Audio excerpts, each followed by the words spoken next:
Voilà, on continue notre série d'études sur la confession de foi de l'Église, c'est-à-dire surtout sur les affirmations qui sont les affirmations fondamentales.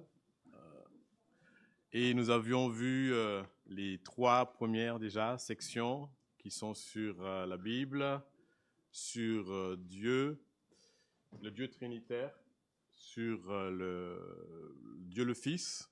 Et là, nous considérons, bien sûr, Dieu le Saint-Esprit. Alors, c'est l'ensemble de ce que nous croyons, que nous professons ensemble. Hein.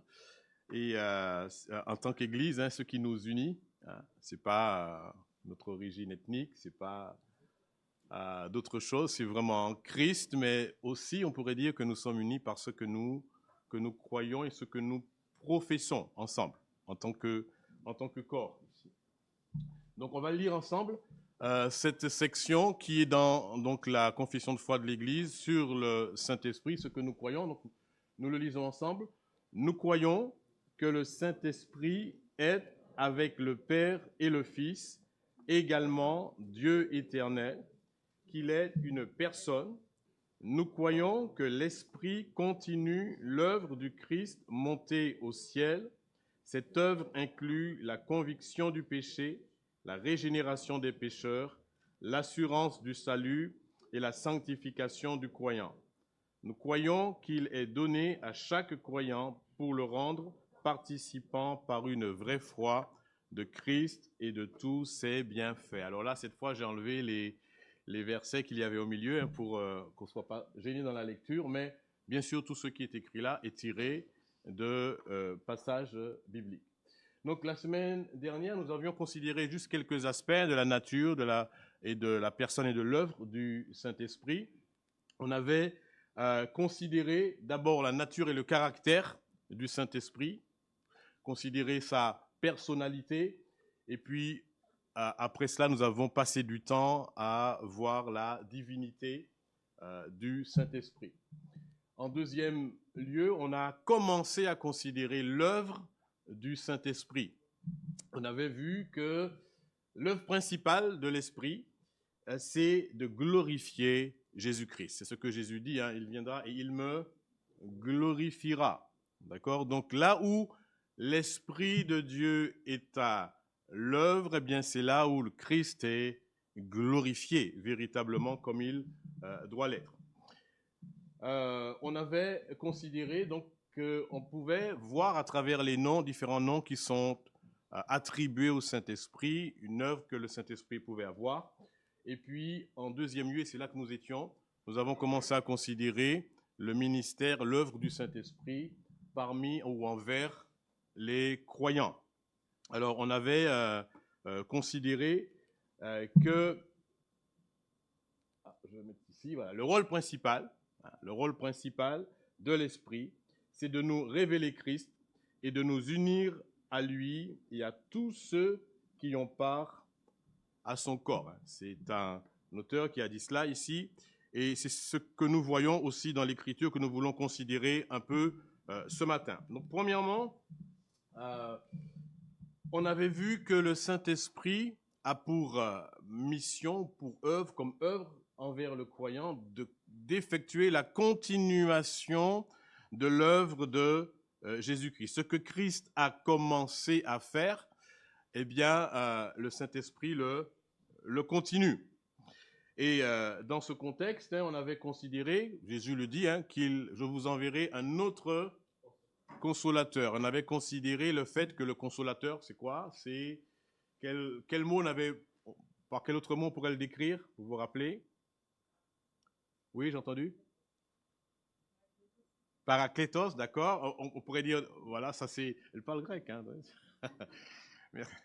mais on avait dit aussi avocat, n'est-ce pas ?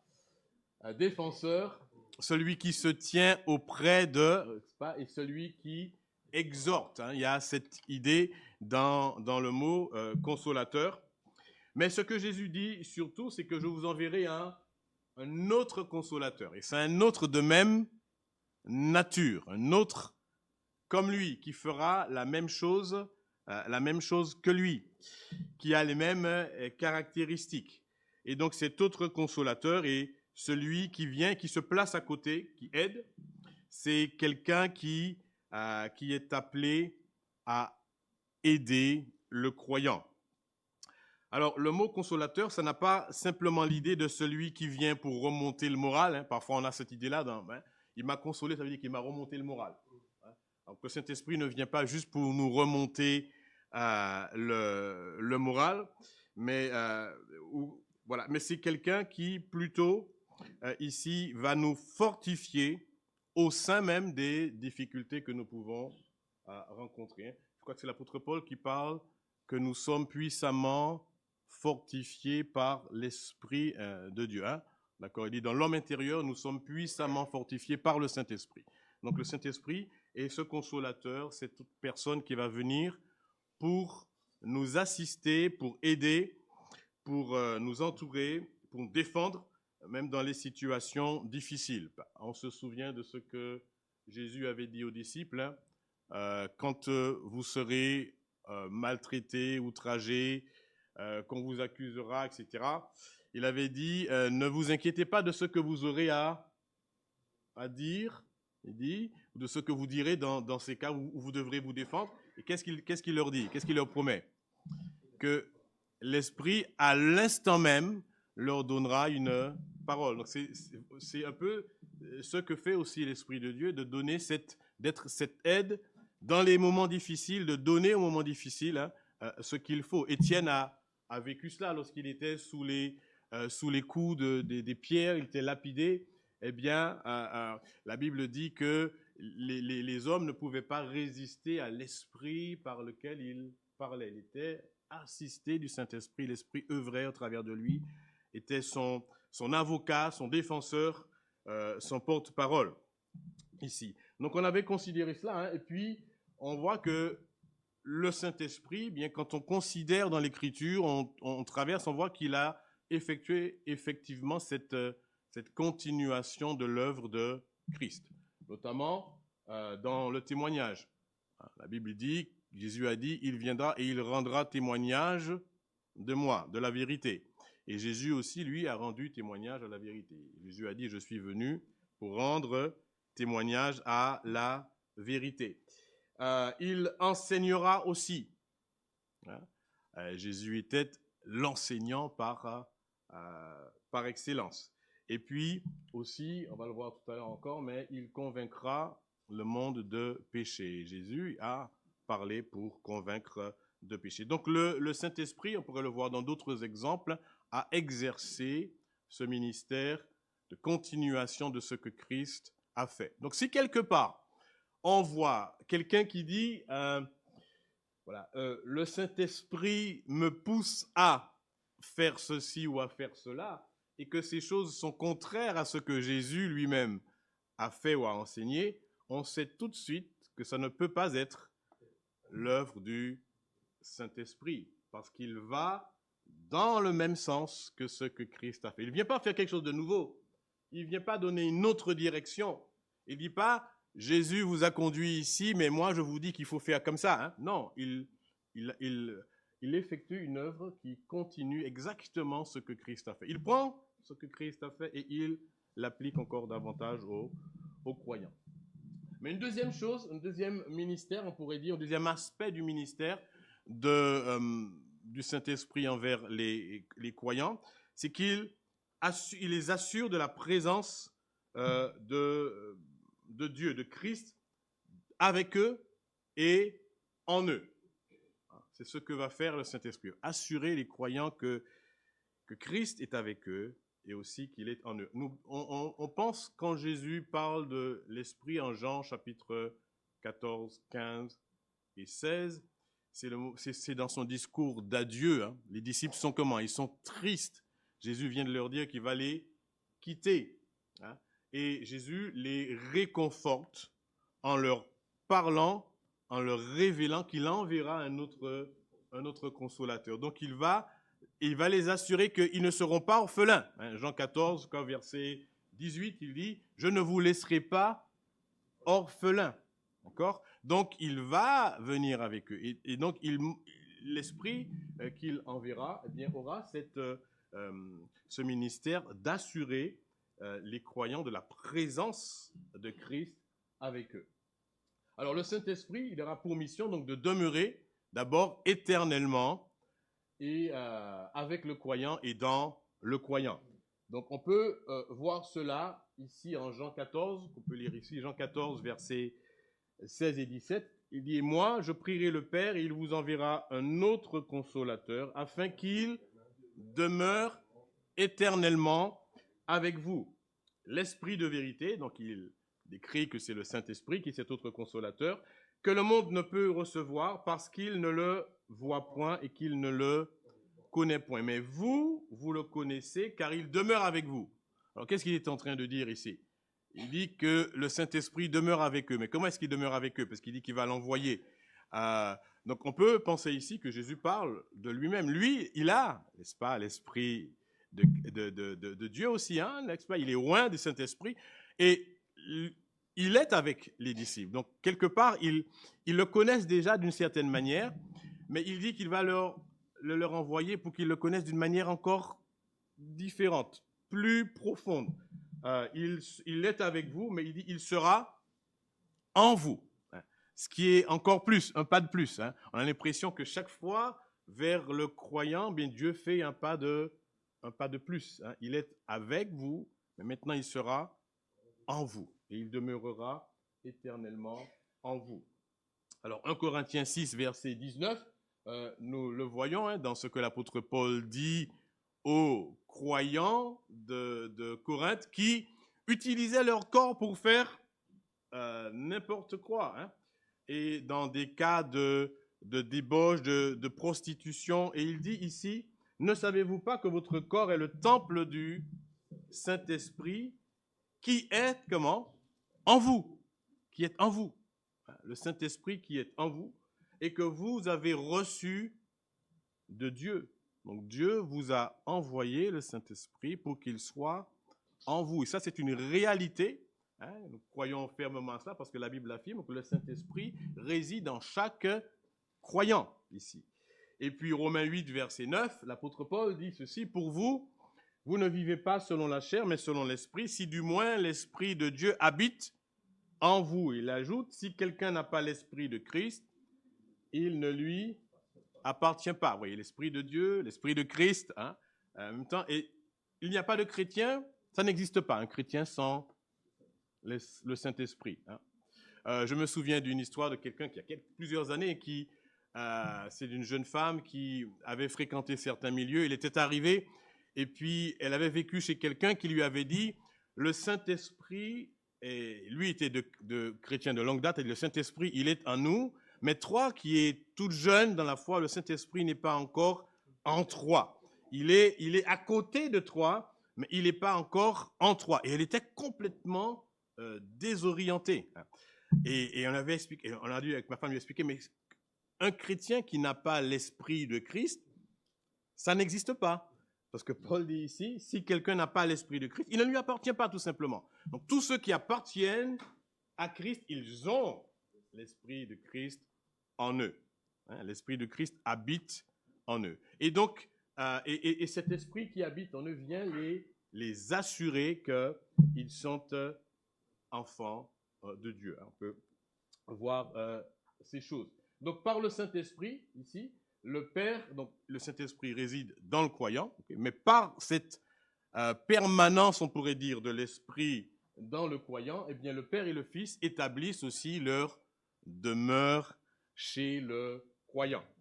Et c'est ce que Jésus dit ici dans Jean 14 au verset 20. Il dit en ce jour-là, alors ce jour-là, quand on lit dans le contexte ici, on voit qu'il parle du jour où l'Esprit va venir. Donc, c'est une référence à la Pentecôte, lorsque l'Esprit viendra ici.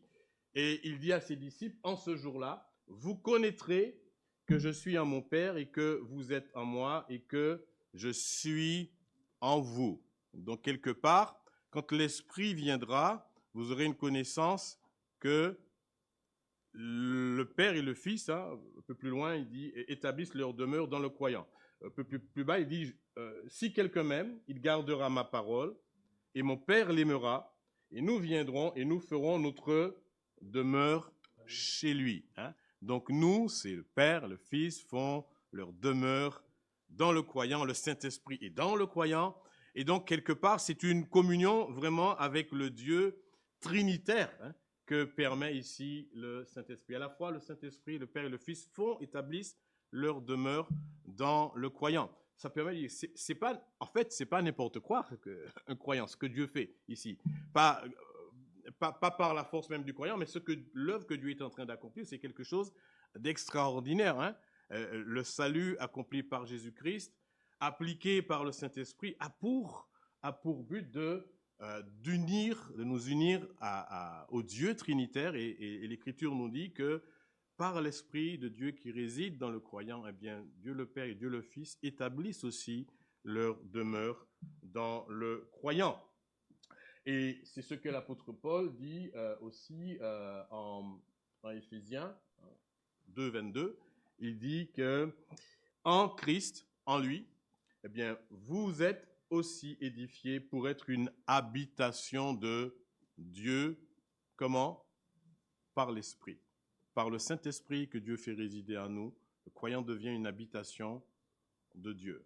Et quelque part, il me semble, l'apôtre Paul parle d'être rempli jusque toute la plénitude de Dieu, hein, en nous, jusque toute la plénitude de Dieu en nous. C'est vraiment quelque chose qui doit nous encourager et nous pousser à la louange, ce que Dieu fait par le Saint-Esprit. Assurer donc la présence du Christ dans le croyant, dans le croyant, mais aussi communiquer, ça c'est un aspect de la mission de l'Esprit envers les croyants, c'est de communiquer une compréhension plus profonde de la vérité concernant Christ. Une compréhension plus profonde d'abord de la relation qui existe entre le Père et le Fils. Alors l'Écriture nous dit un certain nombre de choses qui concernent la relation entre le Père et le Fils. Alors si on prend Jean 14, versets 7 à 11, ici, on va regarder cela. Jésus parle aux disciples et puis il leur parle qu'il va partir, qu'il va aller leur préparer une place, et quand il leur a préparé une place, il reviendra pour les prendre. Et puis à un moment donné, il discute, il dit, si vous me connaissiez, vous connaîtriez aussi mon Père. Et dès maintenant, vous le connaissez et vous l'avez vu. Alors Philippe, vous vous rappelez cette question célèbre de Philippe qui dit, Seigneur, montre-nous le Père et cela nous suffit. Si seulement on pouvait voir le Père, on serait... voilà, qu'est-ce qu'on peut désirer de plus? On pourrait dire, mais maintenant je peux mourir. J'ai vu le Père, hein, un peu comme ça, un peu si vous voulez, c'est un peu cette impression-là. Et Jésus répond, ici, il y a si longtemps que je suis avec vous et tu ne m'as pas connu, Philippe. Hein? Tu es en train de dire, attends, je suis là, tu me demandes de voir le Père, mais ces choses ne sont pas dissociables. Hein? Me voir, c'est voir le Père. C'est comme s'il disait cela à Philippe. Et puis il ajoute ici, celui qui m'a vu a vu le Père. Comment dis-tu, montre-nous le Père? Et ce qui est intéressant ici, il faut souligner, regardez ce que Jésus dit après. Il dit, ne crois-tu pas cela? Et puis, ne crois-tu pas que je suis dans le Père et que le Père est en moi? Les paroles que je vous ai dites, les paroles que je vous ai dites, je ne le dis pas de moi-même, et le Père qui demeure en moi, c'est lui qui fait les œuvres. Et puis après, il ajoute encore quoi? Croyez-moi, je suis dans le Père et le Père est en moi. Croyez du moins à cause de ses œuvres. C'est comme si Jésus disait, allez, faites un effort. Votre confiance, mettez-le dans cette vérité que je vous annonce. Je suis dans le Père et le Père est en moi. D'accord? Mais quelque part, il insiste par 3 fois, il dit, croyez-moi. Ça souligne que les disciples, ils avaient du mal. Le Père est en moi, je suis dans le Père, mais mettez-vous à leur place, mettons-nous à leur place un petit peu, et le Seigneur vous dit, crois cela. Oui, on peut dire oui, mais ok, j'ai beau le croire, mais Et Jésus ajoute après, plus loin, donc je reprends le verset qu'il a cité en Jean 14, 20, il dit, en ce jour-là, en ce jour-là, c'est-à-dire quand? Quand le Saint-Esprit viendra, et regardez comment il dit les choses. Il dit, vous connaîtrez, et vous connaîtrez quoi?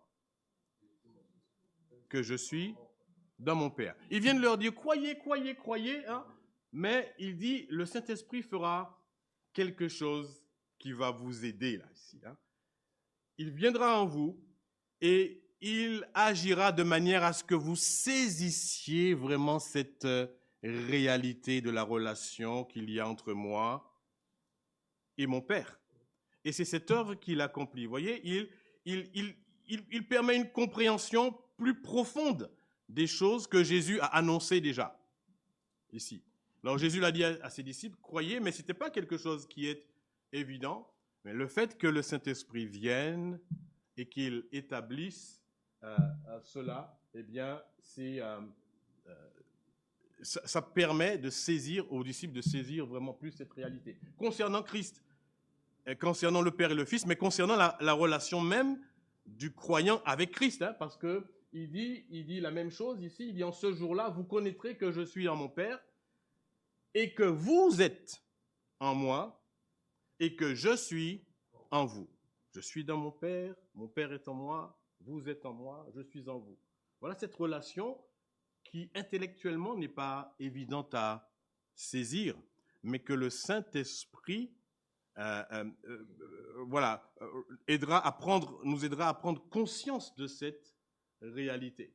Et je trouve cela vraiment encourageant. Lorsque nous arrivons à saisir quelque chose, ce n'est pas parce que notre esprit forcément a pu tout accaparer de manière intellectuelle, mais c'est parce qu'à l'intérieur, bien Dieu, par son esprit, nous convainc de la vérité de ces choses. Il fait que ces choses prennent une signification plus profonde. On peut s'y appuyer parce que l'esprit nous permet de nous y appuyer. L'esprit œuvre de cette manière-là en nous. C'est pas simplement, bien sûr, il y a l'intellect qui intervient, mais ce n'est pas simplement cela. Vous voyez, Jésus dit, croyez cela, mais après, il dit aux disciples, quand le Saint-Esprit sera là, vous connaîtrez cela.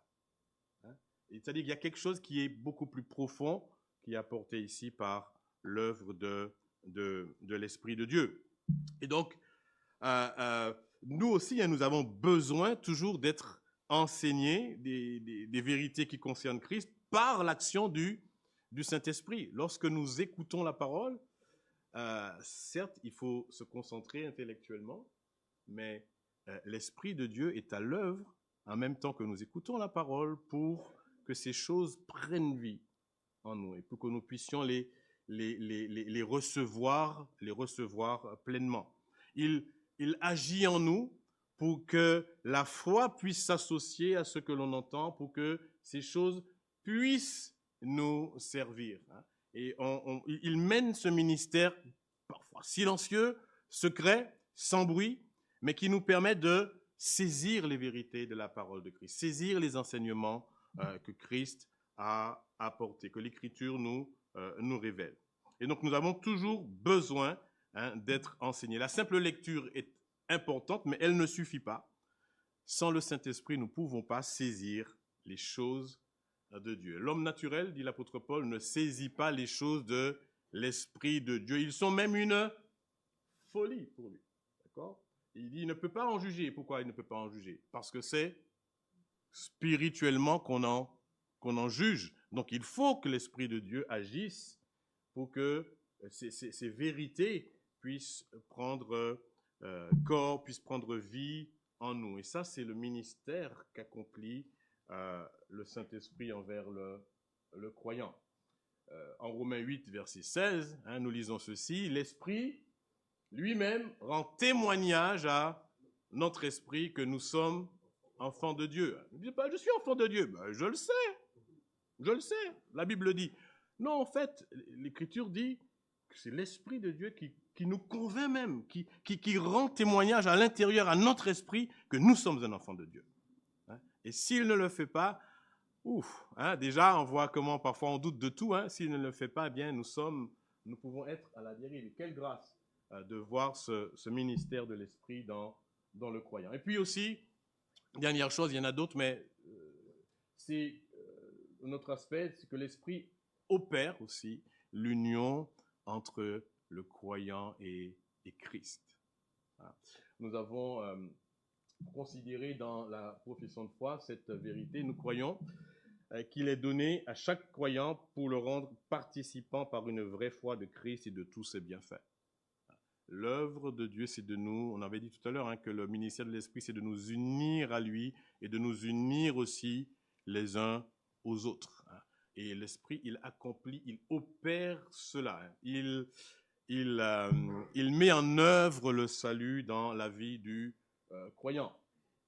Romains, je vais lire ce verset, 1 Corinthiens 12, 13 dit ceci, nous avons tous été en effet baptisés dans un seul esprit pour former un seul corps, soit juif, soit grec, soit esclave, soit libre, et nous avons tous été abreuvés d'un seul esprit. L'esprit nous incorpore à Christ, dans le corps de Christ, chacun, qu'il soit juif, qu'il soit grec, etc., et opère cette union, on pourrait dire, à Christ, de chaque croyant. Il nous rend participants de la vie de Christ. Il permet que tous les bienfaits, n'est-ce pas, de Christ nous soient attribués. Ça, c'est son ministère. Alors, quelques versets comme cela. Ici, Éphésiens 2, 18 dit « Par Christ, nous avons un accès auprès du Père. » Mais comment est-ce qu'on a cet accès auprès du Père? Dans un même esprit. C'est l'Esprit Saint qui nous permet d'accéder vraiment. Christ a accompli l'œuvre à la croix, mais d'accéder dans cette présence même du Père.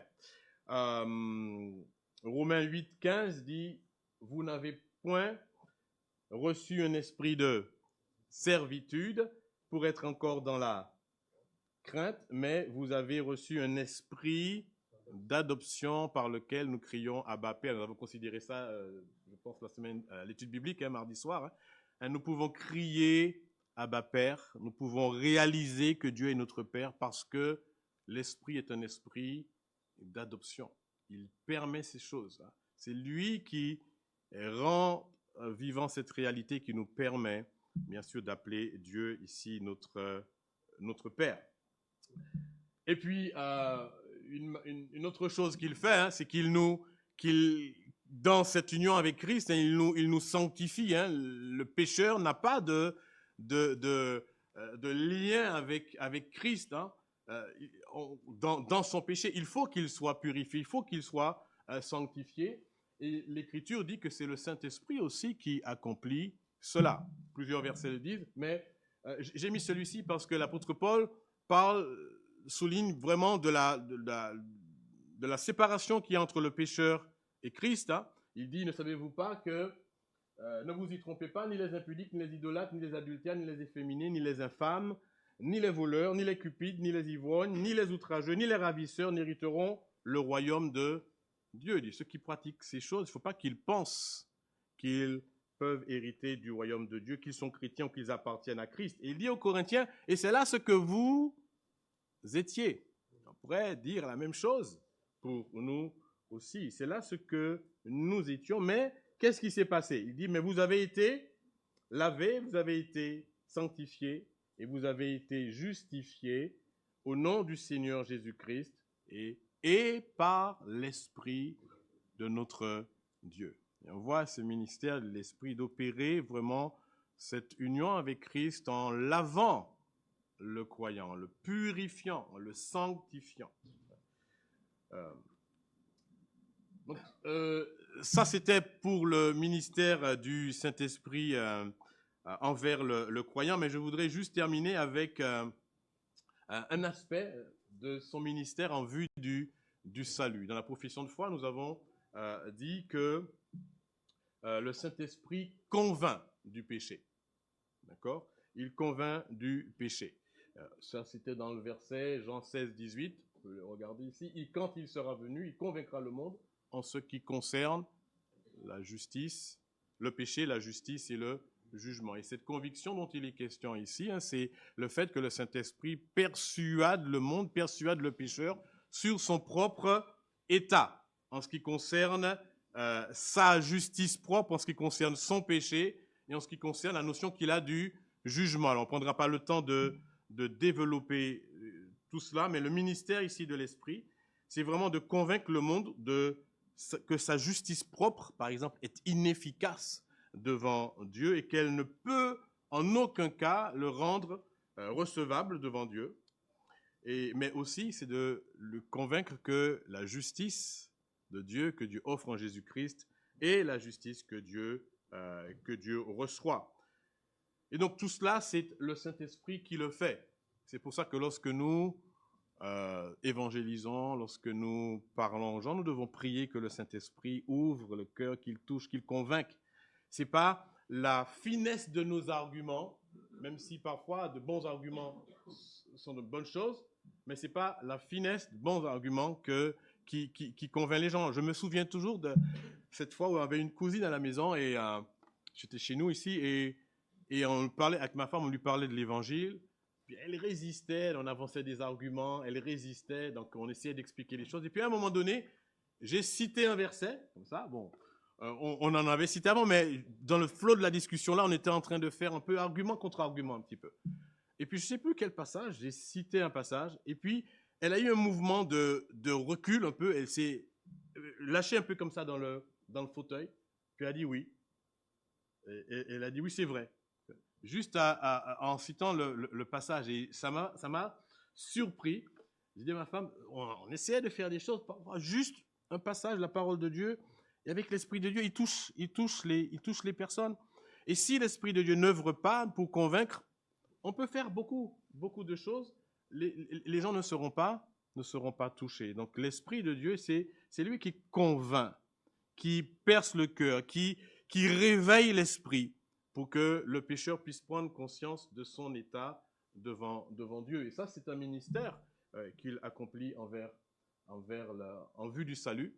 Mais aussi, un dernier sur lequel je vais rester, c'est qu'il opère aussi la régénération du croyant, c'est-à-dire l'œuvre surnaturelle et souveraine de l'esprit par laquelle la vie est insufflée, la vie spirituelle est insufflée à l'homme pécheur. C'est le Saint-Esprit qui accomplit cela. Personne, c'est ce qu'on appelle un peu la nouvelle naissance. Vous vous souvenez de ce que Jésus avait dit à Nicodème, ici, il lui a dit ceci, en vérité, je te le dis, si un homme ne naît d'eau et d'esprit, puis il avait parlé aussi du fait de naître d'en haut, donc on comprend que naître d'eau et d'esprit, c'est quelque chose de surnaturel, de naître d'en haut. Il ne peut entrer dans le royaume de Dieu. Ce qui est né de la chair est chair, ce qui est né de l'esprit est esprit. Ne t'étonne pas que je t'ai dit, il faut que vous naissiez de nouveau. Il faut être régénéré, il faut être une nouvelle nature, mais on ne peut pas faire ça par soi-même. Et donc il dit ceci, le vent souffle où il veut, et tu en entends le bruit, mais tu ne sais d'où il vient ni où il va. Il en est ainsi de tout homme qui est né de l'esprit. C'est-à-dire, c'est quelque chose qui est surnaturel, qui appartient à Dieu et que le Saint-Esprit accomplit pour que l'homme puisse se tourner vers Christ. Et quand Jésus dit ça à Nicodème, vous vous rappelez, il lui dit, tu es docteur de la loi et tu ne sais pas ces choses? Donc, quelque part, il était supposé les savoir. Et s'il était supposé les savoir, il était supposé les savoir depuis l'Ancien Testament, parce qu'il n'avait que l'Ancien Testament à cette époque. Donc, Jésus fait certainement référence à quelque chose qui est dans l'Ancien Testament. Et on pense qu'il fait référence au passage d'Ézéchiel, chapitre 36, où il dit, quand il parle de ce qu'il fera dans la Nouvelle Alliance, où Dieu dit, par le prophète, « Je répandrai sur vous une eau pure », vous voyez, on revient à cette expression, « et vous serez purifiés. Je vous purifierai de toutes vos souillures et de toutes vos idoles. Je vous donnerai un cœur nouveau, et je mettrai en vous un esprit nouveau. J'ôterai de votre corps le cœur de pierre, et je vous donnerai un cœur de chair. Je mettrai mon esprit, l'esprit de Dieu, Saint-Esprit, je mettrai mon esprit en vous, et je ferai en sorte que vous suiviez mes ordonnances et que vous observiez et pratiquiez mes lois. Donc, le Saint-Esprit opère la régénération, nouvelle naissance, en transformant, en effectuant une transplantation cardiaque, on pourrait presque dire, hein, parce qu'il enlève le cœur de pierre, le cœur qui est dur, qui ne peut recevoir. Le cœur naturel de l'homme, il est dur. Il ne se tourne pas naturellement vers Dieu. Il est dur, il est imperméable à ces choses. Il n'est pas sensibilisé à ces choses. Et l'Esprit fait quoi? L'Esprit, la Bible dit, il vient, il transforme cela. Dieu dit, je vous donne un cœur nouveau, un cœur de chair. Quelle est la différence entre la chair et la pierre? La chair, c'est malléable, d'accord? Ça va être réceptif. Ce n'est pas la chair dans le sens charnel du terme, mais c'est en opposition avec la pierre, hein, ici. Et un cœur qui sera attendri, capable de recevoir. Mais il faut que Dieu donne ça avant que l'homme puisse recevoir. Il le fait par le Saint-Esprit qui agit dans le croyant. Ici. Donc ça, c'est depuis l'intérieur, l'Esprit de Dieu agit pour que l'homme puisse se tourner vers Dieu et qu'il puisse le recevoir. À moins que l'Esprit de Dieu ne fasse cette œuvre, c'est ce que Jésus dit à Nicodème, il ne peut pas entrer dans le royaume de Dieu. Et il le fait, bien sûr, par la foi qu'il permet à l'homme d'exercer dans ce que Dieu dit. Et ce qui est intéressant ici de voir, c'est qu'il dit que Dieu œuvre depuis l'intérieur. Je ferai en sorte que quoi? Que vous observiez mes ordonnances. Je ferai en sorte que vous puissiez les observer. Les ordonnances disent faites ceci, faites ceci, faites ceci depuis l'extérieur et l'homme ne peut pas les suivre. Dieu envoie son esprit travaille de l'intérieur et il fait en sorte que l'homme puisse obéir, que le croyant puisse obéir à sa loi, que celui qui est régénéré puisse obéir à sa loi par l'œuvre du Saint-Esprit qui s'accomplit en lui. Alors je termine juste avec aussi ce verset. Hein. Avant de terminer ce verset, je l'avais oublié celui-là, mais il est dans la profession de foi. Hein. Il dit, il nous a sauvés, non à cause des œuvres que nous aurions faites. Aucune œuvre.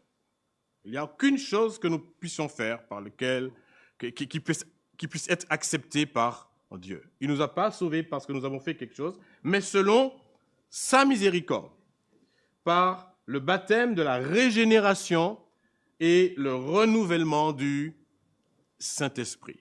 Et donc c'est le Saint-Esprit qui opère aussi cette régénération, cette nouvelle naissance en vue du salut. Ici.